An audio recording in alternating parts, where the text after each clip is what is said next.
Welcome. I am your host, Mina Hernandez, and with me is Eileen Radin, a parent education expert who has worked in the field for over 20 years. Eileen?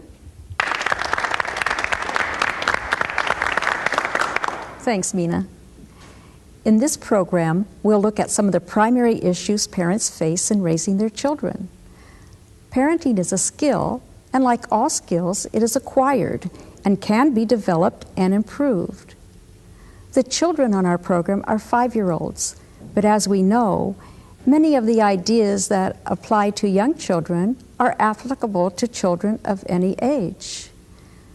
The subject of today's program is how to increase your child's self-esteem. Parents do many things in positive or negative ways to shape a child's ideas, thoughts, perceptions, and self-image. Mina?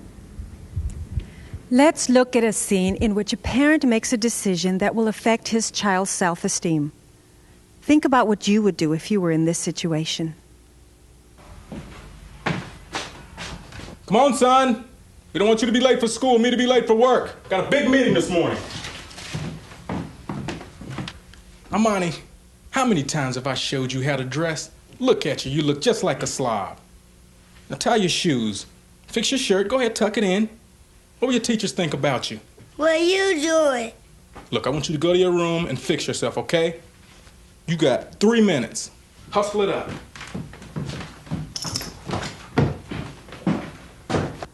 Amani didn't quite get his clothes on right. His father, Russell, was frustrated because he was worried about being late for work. Think about the following questions. How did Russell's attitudes and feelings affect his son, Amani? What would you have done if this was your child?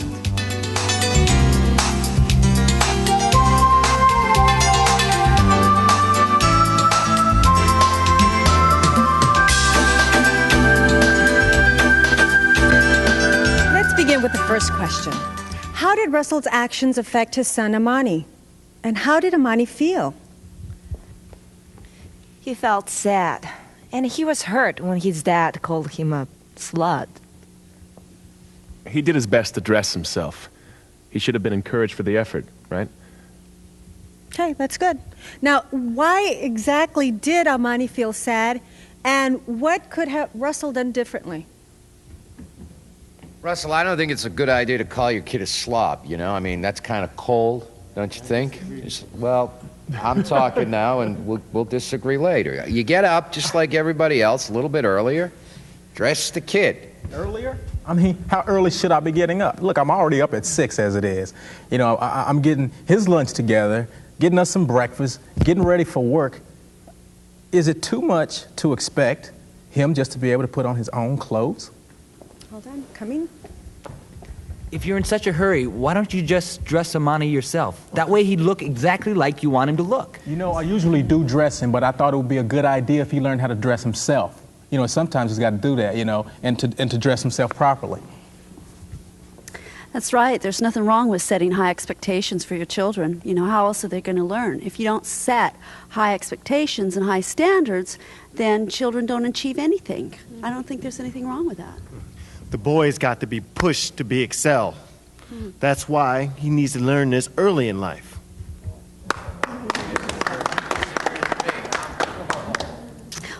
I don't really think Russell was even mad at Amani. I just think that maybe he was frustrated with the situation because he was in a hurry for work or for the meeting. Oh, yes. And often a child can't distinguish between a parent's disappointment or frustration and actual anger. I agree we need to encourage children to excel. The problem is the child may already be performing at a level appropriate for a 5-year-old. And he shouldn't be expected to perform like an adult. We want to encourage our children to take initiative and be self-reliant, but name-calling or putting a negative label on a child discourages initiative. Anybody else? Okay. Here you go. Let me say something. Parents should appreciate a child's efforts. And, you know, you can only expect so much from a 5-year-old. If Amani were my son, I would be proud of him. Look, Yeah. Good. Don't get me wrong, I am proud of Amani's effort, okay? I'm very proud of him, and I appreciate the actions that he's taken. But what I want Amani to do is to learn how to do things right so people will respect him.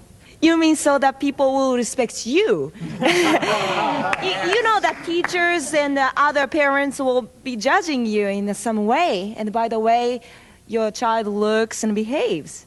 It's important for parents to take pride in their child's accomplishments, but the child also needs to feel pride in what he's able to do. What other choices did Russell have, and what could he have done? He could have let Amani go to school just like he was. No. Then the other kids, then they're laughing at Amani, right? I mean, we all know how cruel kids can be, right? And then the kid's self-esteem is boom, it's right out the window. That's part of growing up, man.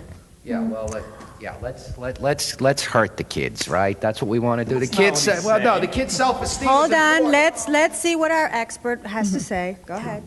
Well, it's true. The other children might have given Amani a hard time. But on the other hand, by allowing Amani to go to school as he was, Russell would have been showing appreciation for the child's effort and thereby encouraging his sense of initiative. Right.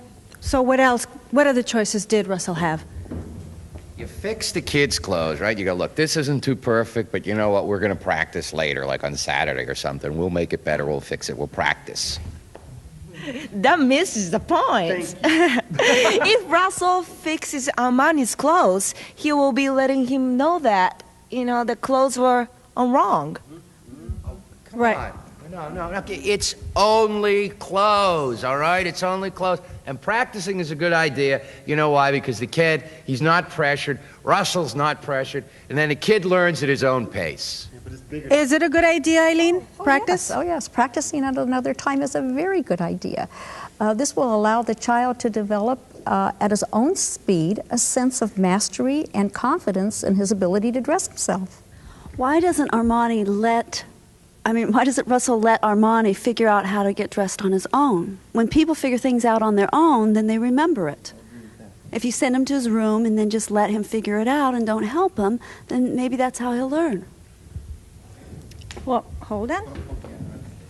No, I mean, we all know how long it takes a kid. That's why I said to practice later. We're all coming down on Russell here, but the fact is the guy had a business meeting. There's a time factor here. The man's running a business. Being a parent does mean you have to make sacrifices, that's true. But, you can't threaten your livelihood every time a kid needs to learn something. I mean, Russell had to be at an appointment. There was no choice in the matter. He didn't have time, right? Children need to feel that they're important to their parents, but children also have to realize that parents have their own lives with needs and boundaries that must be respected. Okay, are there any more thoughts from the audience before we do the review? How about a compromise, Russell? I mean, you could praise Amani for trying to dress himself, and then he'd feel good about trying to dress himself, but you could tell him how to dress better. That way he'd learn how to dress better and still have some self-esteem. Okay, I like that. I like that idea, but I was in a hurry. If you just take a minute right then, it would save you a lot of time and headaches later. And like I said, it's for his self-esteem. Is that a good idea? Oh, yes, and I really agree with you. What you said is very important to remember. Before we review, I'd like to close with this thought. Keep in mind that working with a child is a process. Our goal as a parent is to reinforce the positive effort and not overemphasize the negative. Which of the following choices would help Russell build up Amani's self-esteem? A. Russell could encourage Amani for trying to dress himself and allow him to go to school as he is. B. Russell could send Amani to his room and tell him to fix himself up. Russell could wait as long as necessary for his son to change his clothes without any help. C. Russell could praise Amani for trying to dress himself and then help him put the clothes on properly. D. Russell could tell Amani that he'll practice dressing with him in the evening when there is no rush.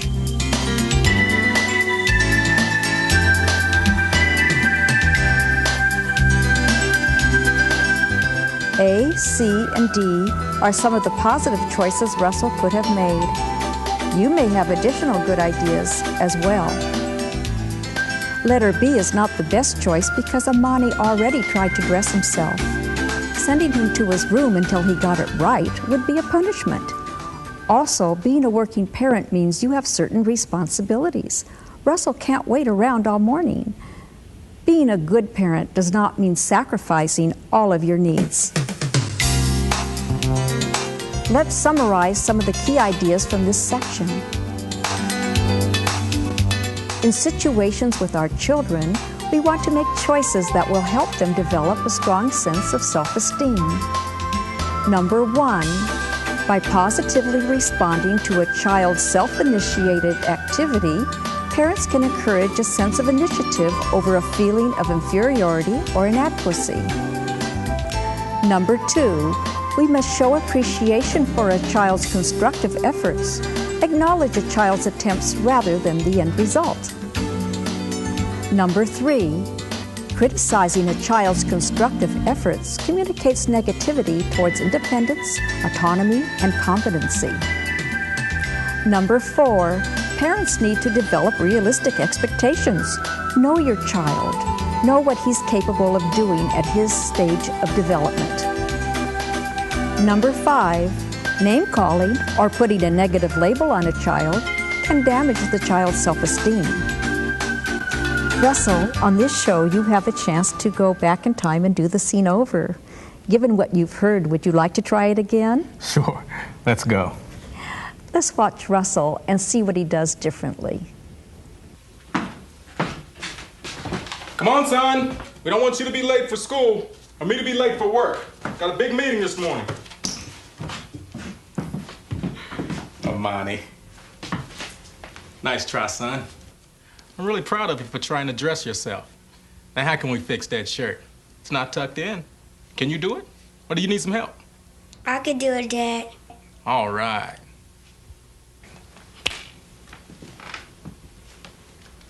You look really sharp, son. That shirt looks much better. Thanks, Dad. Now, when I get home from work tonight, we'll take some time to practice, okay? Okay, Dad. Russell, how did you feel? I feel really good about what happened, but more importantly, I think my son felt good. Now we're going to see another scene involving parents and their child. What would you do if you were in this situation?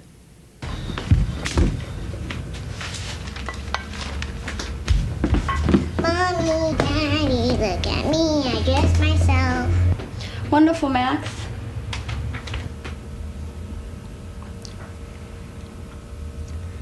You look beautiful. Come on, sit down and eat your breakfast.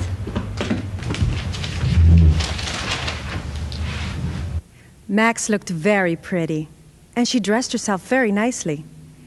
Think about what you have just seen and consider the following questions. How did Max's parents respond to her? What did Max want from her parents? What would you do in the same situation?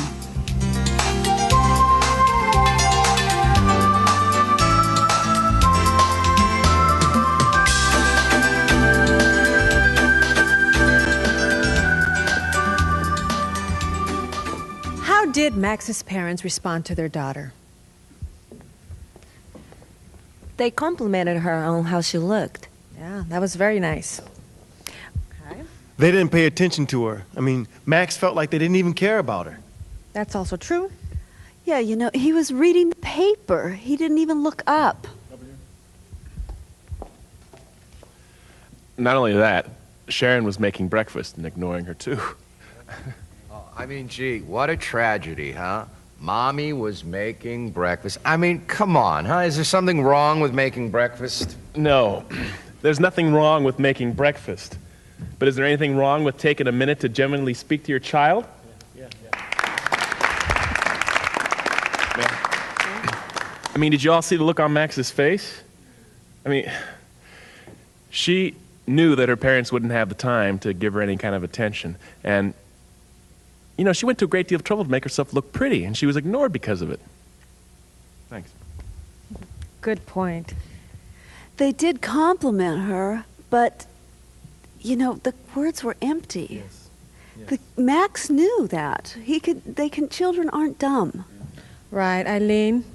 What you're saying is that praise should be sincere. Max's parents could have taken a moment, look her in the eye, and then praise her for her initiative in getting herself dressed. We know that children do not benefit from false praise. We weren't lying to Max. I mean, what both of us said was true. Oh, I'm sure you really felt it, but did you look at Max before you said what you were feeling? And the question is, how did Max feel? I don't know how Max felt, but I think she felt sad. I mean, that's what it looked like. And I don't know, she ended up being ignored. Sharon, Stephen, would you like to respond? I work hard every day and run a business. I mean, I don't have a lot of time, especially in the morning before work. And I see Max after work and spend lots of time with her then. I mean, quality time. Even when he's tired, he spends time with her. I mean, I work, but only part-time, and I'm there for her when she gets home from school. Well, that's when we've been practicing how to dress. Yeah, and that's a great time to do it, too. When you're not being rushed, you know, you can just take your time. You can be patient with her, but you still need to start giving, you know, Max a little more. But you know what? Max has to learn that the world doesn't just stop because she wants it to. Come on, you guys. In the real world, people don't always do what you want them to do. I mean, they don't always pay attention. Sharon, that's a good point, but let's hear what Russell has to say, the rest of what Russell has to say. Yeah. What I'm just trying to say is, and I'm just learning this now, but even though sometimes when you get a little rushed, you know, it's best to just go ahead and take that minute with your child, you know, right then, especially if he or she has taken the initiative to do something positive. You know, that way you just let them know that you appreciate the efforts that they're trying to make. Good. Frankly, I think Sharon and Stephen did nothing wrong. I mean, they were acting like normal parents. And you know, you don't always have endless time, any time of the day to focus on your child. I mean, you know, they said not something nice to her. She should appreciate that. Hold on, I'll be back to you. I know we didn't talk about this, but shouldn't Steve and Sharon have complimented Max right then and there for dressing herself? I mean, all they did was give empty praises, talking about, you're so beautiful and that's so pretty. I mean, what's that about? That's a good point. Eileen? Yes, it's an important idea. When we want to express praise, we should be specific and focus on the behavior. So if a child paints a picture, for instance, I wouldn't want to say, oh, you're so wonderful. It really doesn't have much meaning in this situation. Instead, I think I'd say something like, oh, I really like that painting and the colors you used, and I can see you worked really hard on that. In this way, the child would be less likely to think her self-worth depended on how well she paints, but her efforts have been appreciated and acknowledged, and that is what will be important to her. Now, what are some of the other things that Sharon and Stephen could have done? Now, wait a minute. Everyone keeps talking about how important praise is. And my parents hardly ever said anything.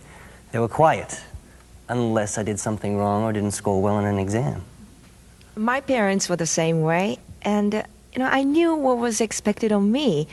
If I screwed up, you know, they let me know. My parents gave me a lot of praise, and I think it's what made me an adult with a positive outlook. Eileen, what do you think? Well, we need to remember that parents are different, and there are many ways to raise children successfully. Now, let's review what we've talked about. Which of the following choices would be appropriate for Sharon and Stephen? Think about how these choices would help Max's self-esteem.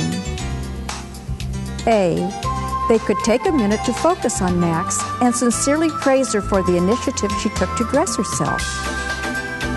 B, do nothing differently.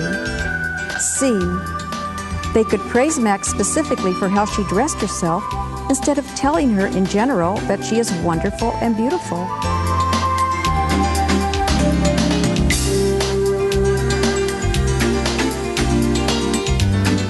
A and C are good choices for Max's parents. You may have additional good ideas as well. Letter B is not the best choice because Max tried to do something positive, but she did not receive sincere recognition and may not be motivated to develop independence. Let's summarize some of the key ideas from this section. Number 1, it is important to acknowledge and praise a child's initiative to do something constructive. Number 2, make sure that you give sincere praise, not thoughtless or false praise.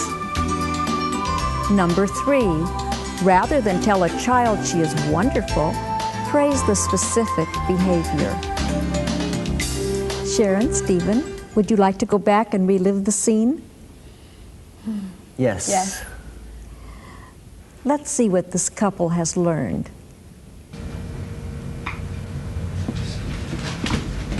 Mommy, Daddy, look at me, I dressed myself.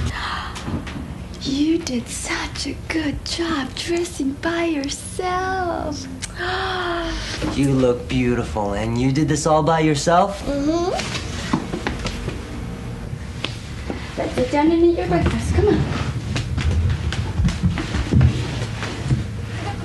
Sharon, Stephen, how did you feel? I feel much better. It didn't take that long to give a little attention to Max, and I could see how important it was to her to have us pay attention. Yeah, I agree. It was so easy to change how we acted when we thought about it. It's just that sometimes we get so busy that we don't see things from the child's point of view. Let's review the many ideas we've learned today. Number 1, be positive. Number 2, show appreciation. Number 3, avoid negative comments. Number 4, have realistic expectations.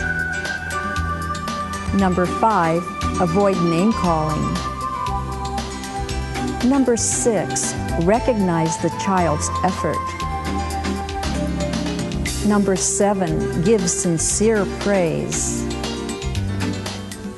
Number 8, praise specific actions.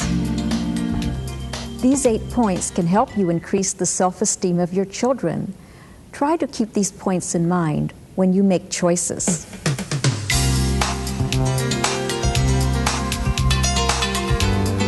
An excellent way to implement these behaviors with your children is to keep a daily journal. Write down how you help your child build up his or her self-esteem. Also, write down how your child responds to what you do. We hope that this video will help you with your own children, and we look forward to working with you again in our next episode of The Now and Future Parent.